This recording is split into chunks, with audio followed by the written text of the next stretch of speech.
Last night, the conversation came up, and I agree that there should be an expedited process or pathway to citizenship because we are a nation of different cultures, right?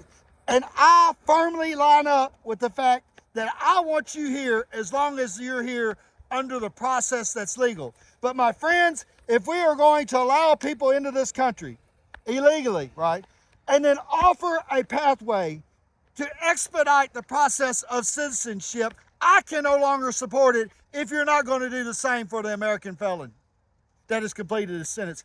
See, we're going to take complete strangers and we're going to offer them all the great things that our country has to offer. But our own American people that have made mistakes, that have committed felonies, who serve time, we are going to put our foot on their throat, all right, pass their sentence date, and tell them that you are too dumb to own a firearm. Yes, that we cannot trust you to run for local or statewide public office with the infamous crime law. You cannot be a doctor or a lawyer. You're not smart enough. We can't trust you to own a liquor license in this state.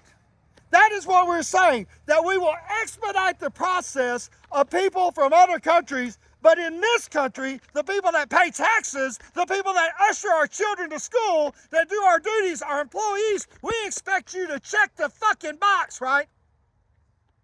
And we can't do nothing for you. I can't support that. Matter of fact, if you're a lawyer or a politician and you get in touch with me, or you're a legislator or lawmaker and you want to shake my hand, or you want some form of support, or you want to put a fucking sign on my property, right? Here's the question.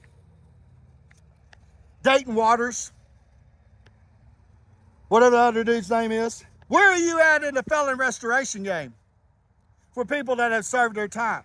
Because the one thing that you will do in America with the amount of people that are going to prison and families, because they're just racking it up, right? The people that have drug problems and substance abuse problems, fentanyl problems, hey, these families are affected. Doctors, lawyers, lawmakers, policemen, yeah, lawmakers, law enforcement will come to people like me and say, I got a son. He's on dope. I got a daughter. She's prostituting. I got a boy. He's in prison. Can you help him? And here is my fucking answer from this day forward. Only if you can help me. Only if you want to get right with this felon thing. If you want to give us rights back. Because if you can't, then here's the other one. Bury your own. You fucking deal with it. Because you've been expecting me to bury my own for years. Right? My daughter, my wife, my mom, my community, my businesses, my freedoms. You had no regard for that. None whatsoever. But when you have a need, right?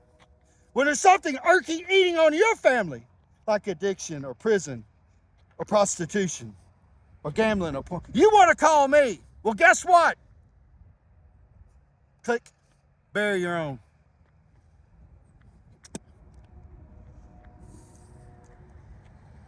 You know why they took the weights out of prisons? Let me help you with that. In some small regard, it had to do with the fact that inmates were getting stronger. But what it more had to do with was that the same people that took an oath and signed up to the statement of excellence in the hallway, the mission statement, the core values, all that big baddie shit about the commitment to excellence, could not uphold the standards of their own bodies and health, that those that they were responsible for keeping incarcerated could, right? They couldn't maintain the excellence of their own mission statement, but the inmates could. And if that makes you mad, and if you see me walking down the hallway of a correctional facility and that affects you some type of way because you yourself are a correctional officer and you yourself supported that because you wanted to keep people from becoming the best version of themselves despite where they were, geography, whatever the fuck, and it hurts your feelings, guess what? I'm that guy. Because it ain't me that's hurting your feelings. It's the fucking mirror. All right? And you took that from inmates. I don't want you to be the better version of yourself physically, because I refuse to be.